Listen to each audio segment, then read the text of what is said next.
इतिहास की धुंधली परतों में बहुत सी ऐसी कथाएं दबी हुई हैं जो केवल घटनाओं का वर्णन नहीं करती, बल्कि मनुष्य की आत्मा में चल रहे द्वंद्व, विश्वास, धोखे और अंततः आत्मबोध की गाथा सुनाती हैं। ऐसी ही एक मार्मिक और चित्त हिला देने वाली कथा है राजा भृतिहरि की। एक ऐसे राजा की जिसने प्रेम में टूटकर वैराग्य की ओर यात्रा की और अंततः एक संत, एक तपस्वी और एक ऋषि के रूप में अमर हो गया। उज्जैनी का वैभव और एक राजा का उदय। यह कहानी प्रारंभ होती है उज्जैनी नगर से, जिसे हम आज उज्जैन के नाम से जानते हैं। प्राचीन काल में यह नगर न केवल व्यापार और विद्या का केंद्र था, बल्कि यह धर्म, संस्कृति और शक्ति का भी गढ़ था। उसी उज्जैनी में शासन करते थे महान राजा गंधर्वसेन, जिनके दो पुत्र थे, भृतिहरि और विक्रमादित्य। भृतिहरि उनकी पहली पत्नी के पुत्र थे और विक्रमादित्य दूसरी पत्नी से उत्पन्न हुए।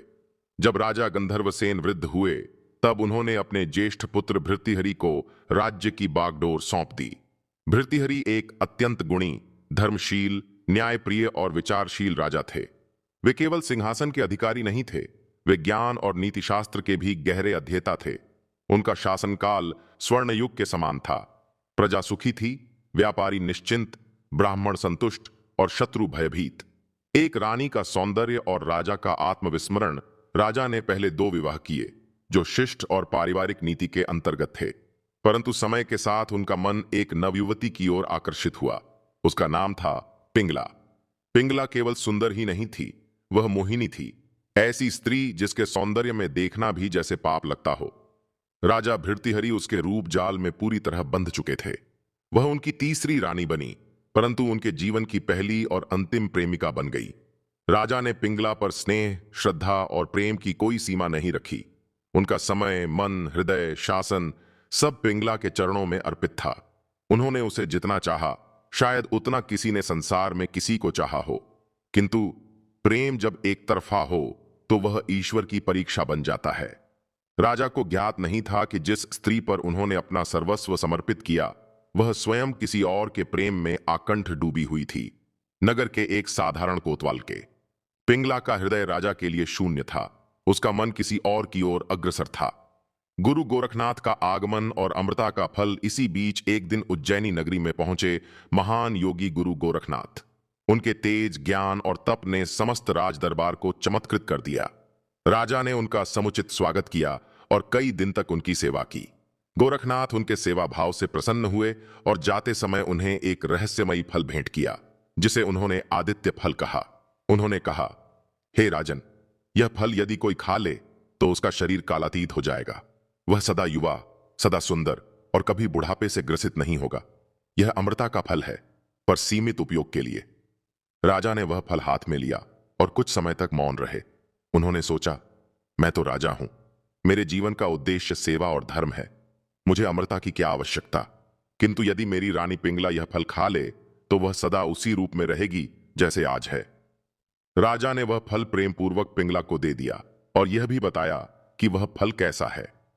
प्रेम की परतें, एक फल की यात्रा। किंतु प्रेम जब सच्चा ना हो तो उसमें आत्मत्याग नहीं, केवल स्वार्थ पलता है।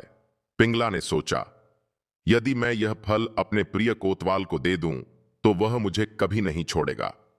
उसने वह फल कोतवाल को दे दिया, किंतु कोतवाल पिंगला से प्रेम नहीं करता था, वह तो एक वेश्या के प्रेम में था।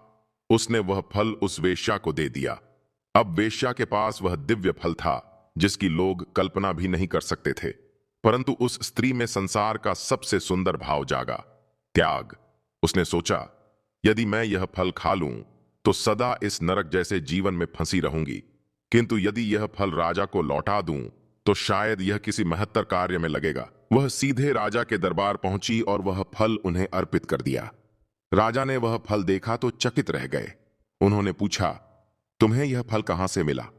और जब पूरी श्रृंखला सुनी, जब यह जाना कि पिंगला ने फल को प्रेमी कोतवाल को दे दिया और फिर वह कोतवाल किसी वेश्या को दे बैठा, तब राजा के हृदय में एक अग्नि धधक उठी। एक राज हृदय का टूटना। राजा भृतिहरि उस क्षण टूट गए। प्रेम, विश्वास, श्रद्धा, जिन पर उनका जीवन टिका था, सब एक ही झटके में चूर हो गए। वह स्त्री जिसे उन्होंने सर्वस्व मानकर पूजा, उसने उनके हृदय के साथ खेल किया। इस धोखे ने उनके अंतःकरण को भस्म कर दिया। वह अब महल में नहीं रह सकते थे। उनकी आत्मा को अब राज्य, धन, सम्मान, इन सब से घृणा होने लगी थी। उन्होंने अपने छोटे भाई विक्रमादित्य को सिंहासन सौंप दिया और स्वयं वैराग्य की राह पकड़ ली। तपस्वी जीवन और आत्मबोध की सिद्धि राजा भृतृहरि उज्जैनी के समीप एक गुफा में जाकर बस गए। उन्होंने संन्यास लिया और कठोर तपस्या आरंभ की। वे अब राजसी वस्त्र नहीं पहनते थे। उनका शरीर मृत्तिका से लिप्त, जटाझूट और नेत्रों में गहरा वैराग्य लिए होता था। एक बार जब वे तप में लीन थे, तब उनकी तपस्या भंग करने के लिए इंद्र ने एक विशाल पत्थर उनके ऊपर फेंकवाया। परंतु राजा भृतृहरि ने वह पत्थर अपने हाथों में थाम लिया और वर्षों तक उसी अवस्था में रहे। जब उन्होंने वह पत्थर नीचे रखा तो उस पर उनके हथेलियों के चिन्ह अंकित हो गए। आज भी वह पत्थर उज्जैनी की उसी गुफा में स्थित है जहां उनकी मूर्ति विराजमान है। वह स्थान अब भी उनकी तपस्या की साक्षी है। गुरु दीक्षा और संतत्व की पूर्णता। समय के साथ राजा ने गुरु गोरखनाथ को ही अपना आध्यात्मिक पथ प्रदर्शक मान लिया। उन्होंने गुरु दीक्षा ली और सनातन सत्य की खोज में जीवन समर्पित कर दिया। वे साधक से संत बने, संत से सिद्ध हुए और अंत में एक परमहंस योगी के रूप में स्थापित हुए। उनका जीवन एक ऐसा दीप बन गया जो प्रेम की अग्नि में जलकर वैराग्य का प्रकाश बन गया। राजा भृतृहरि की कथा हमें यह सिखाती है, प्रेम में दिया गया सच्चा भाव अमर होता है, चाहे वह धोखा खा जाए। जीवन की सबसे गहरी पीड़ा से भी एक महान मार्ग निकल सकता है।